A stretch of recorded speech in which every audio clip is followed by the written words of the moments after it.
Sir ಒಬ್ಬ ಸಿನಿಮಾವನ್ನ ಒಂದು ಮುನ್ನಡೆಸಬೇಕು ಅಂತಂದ್ರೆ director captain of the ship ಆಗಿರ್ತಾನೆ.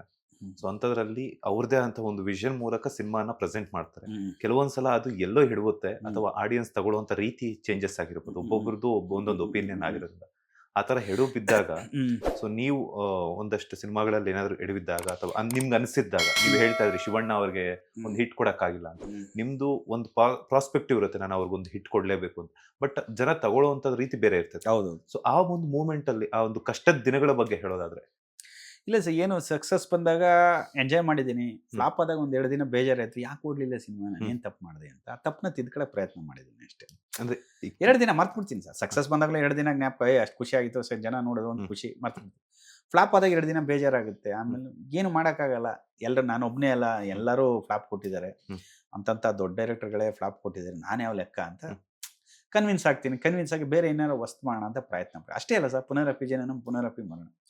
ಪ್ರತಿದಿನ ಸಾವು, ಪ್ರತಿದಿನ ಜನನ ಅಂತಾರಲ್ಲ, ಹಂಗೆ ಮರ್ತ್ಬಿಟ್ಟು ಮುಂದಕ್ಕೆ ಹೋಗ್ತಾ ಇರ್ಬೇಕು. ಸಕ್ಸಸ್ ಆಗಲಿ ಫ್ಲಾಪ್ ಆಗಲಿ ತಲೆ ಕೆಡಿಸ್ಕೋಬಾರ್ದು ಸರ್. ಯಾವತ್ತಾದ್ರೂ ಒಂದು ರಿಸರ್ಚ್ ಮಾಡಕ್ ಪ್ರಯತ್ನ ಪಟ್ರ? ಬಿಕಾಸ್ ಯಾಕಂತಂದ್ರೆ ನಿಮ್ ಕಾನ್ಫಿಡೆಂಟ್ ಅನ್ನೋದು ಇದ್ದೇ ಇರ್ತೈತೆ, ನಾನು ಮಾಡ್ತಿದ್ದೀನಿ ಅಂದಾಗ. ಇವಾಗ ರಿಸರ್ಚ್ ಏನಿಲ್ಲ ಸರ್, ಇದು ಸಿನಿಮಾ ಓಡೋದಕ್ಕೆ ಏನ್ ಕಾರಣ ಅನಲೈಸ್ ಮಾಡ್ತೀನಿ. ಇದನ್ನ ತಪ್ಪು ಮುಂದಕ್ಕೆ ಮಾಡಬಾರ್ದು. ಒಂದು ಪ್ರೊಡಕ್ಷನ್ ಇಂದ ತಪ್ಪಾಗಿರುತ್ತೆ, ಒಂದು ಒಳ್ಳೆ ಪ್ರೊಡ್ಯೂಸರ್ ನಮ್ಗೆ ಕಂಫರ್ಟಬಲ್ ಆಗಿ ಸಿಕ್ಕಿರಲ್ಲ, ಇನ್ನೊಂದು ಬೇರೆಯವ್ರ ಕಡೆಯಿಂದ ನಮ್ಗೆ ಅಷ್ಟು ಸಪೋರ್ಟ್ ಸಿಕ್ಕಿರಲ್ಲ. ಆಮೇಲೆ ಕಥೆಯಲ್ಲಿ ನಾವು ಎಡಗಿರ್ತೀವಿ, ತುಂಬಾ ಓವರ್ ಕಾನ್ಫಿಡೆನ್ಸ್ ಅಲ್ಲಿ ಮಾಡಿರ್ತೀವಿ. ಆ ಓವರ್ ಕಾನ್ಫಿಡೆನ್ಸ್ ಇರ್ಬೋದು, ಕಾನ್ಫಿಡೆನ್ಸ್ ಇರ್ಬೇಕು ಮನುಷ್ಯನಿಗೆ. ಅದಷ್ಟು ತಪ್ಪುಗಳನ್ನ ನೆಕ್ಸ್ಟ್ ಆಗ್ಬಾರ್ದು ಅಂತ ತಿದ್ಕೊಂಡು ಹೋಗ್ಬೇಕಷ್ಟೇ. ಅಷ್ಟೇ. ಅಷ್ಟೇ. ಇದು ಕೆಲವೊಂದು ಜನರ ಕಡೆಯಿಂದ ಅನಾಲಿಟಿಕ್ಸ್ ಸರ್, ಜನ ಕರೆಕ್ಟ್ ಆಗಿದ್ದಾರೆ ಸರ್. ಜನಕ್ಕೆ ನೀವ್ ಮಾಡೋದ್ನೆಲ್ಲ ನೋಡ್ಬೇಕು ಅಂತ ರೂಲ್ಸ್ ಇಲ್ಲ ಸರ್. ಅವ್ರಿಗೆ ಇಷ್ಟ ಆದ್ರೂ ನೋಡ್ತಾರೆ. ದುಡ್ಡು ಕೊಟ್ಟು ನೋಡೋರು ಅವರು, ಫ್ರೀ ಆಗಿ ನೋಡಲ್ಲ ಅವರು. ದುಡ್ಡು ಕೊಟ್ಟು ನೋಡೋರು, ಅವ್ರಿಗೆ ಇಷ್ಟ ಆದ್ರೂ ನೋಡ್ತಾರೆ, ಇಷ್ಟ ಇಲ್ಲ ಅಂದ್ರೆ ಬಿಸಾಕ್ತಾರೆ ಅವರು, ತಲೆನೇ ಕೆಡ್ಸ್ಕೊಳ್ಳಲ್ಲ. ಅವ್ರನ್ನ ನಾವು ಬ್ಲೇಮ್ ಮಾಡ್ಬೋದು. ನಾವು ಮಾಡಿರೋದೆಲ್ಲ ಚೆನ್ನಾಗಿದೆ, ನೀನು ನೋಡು ಅಂತ ಬಲವಂತ ಮಾಡ್ಬೋದು ಅವ್ರಿಗೆ. ನೀನ್ ಯಾಕೆ ನೋಡ್ಬೇಕು ಅಂತಾರೆ ಅವರು.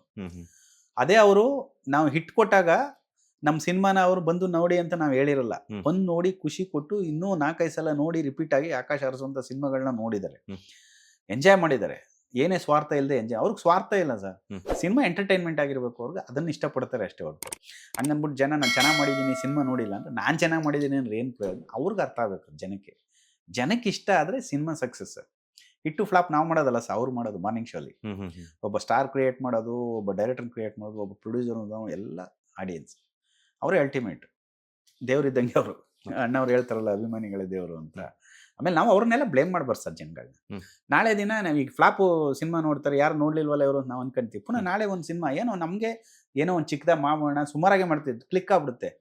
ಅವು ಏನೋ ಎಷ್ಟು ಚಿಕ್ಕದಾಗ ಮಾಡಿದೆ ಕ್ಲಿಕ್ ಆಗ್ಬಿಡ್ತು ಅಂತ ಅವ್ರಿಗೆ ಇಷ್ಟ ಸರ್. ಅದು ಅವ್ರಿಗೆ ಇಷ್ಟ ಆಗಿದೆ.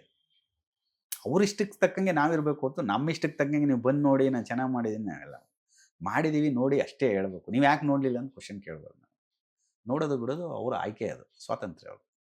ಲೇಟೆಸ್ಟ್ ಹಾಗೂ ಇಂಟ್ರೆಸ್ಟಿಂಗ್ ಸುದ್ದಿಗಳಿಗಾಗಿ ಬಾಸ್ ಟಿವಿ ಕನ್ನಡ ಚಾನೆಲ್ನ ಸಬ್ಸ್ಕ್ರೈಬ್ ಮಾಡಿ. ಹಾಗೆಯೇ ಬೆಲ್ ಐಕಾನ್ ಪ್ರೆಸ್ ಮಾಡಿ. ಇದರ ಜೊತೆಗೆ ಫೇಸ್ಬುಕ್, ಇನ್ಸ್ಟಾಗ್ರಾಮ್, ಎಕ್ಸ್ನಲ್ಲೂ ಮಿಸ್ ಮಾಡದೆ ಫಾಲೋ ಮಾಡಿ.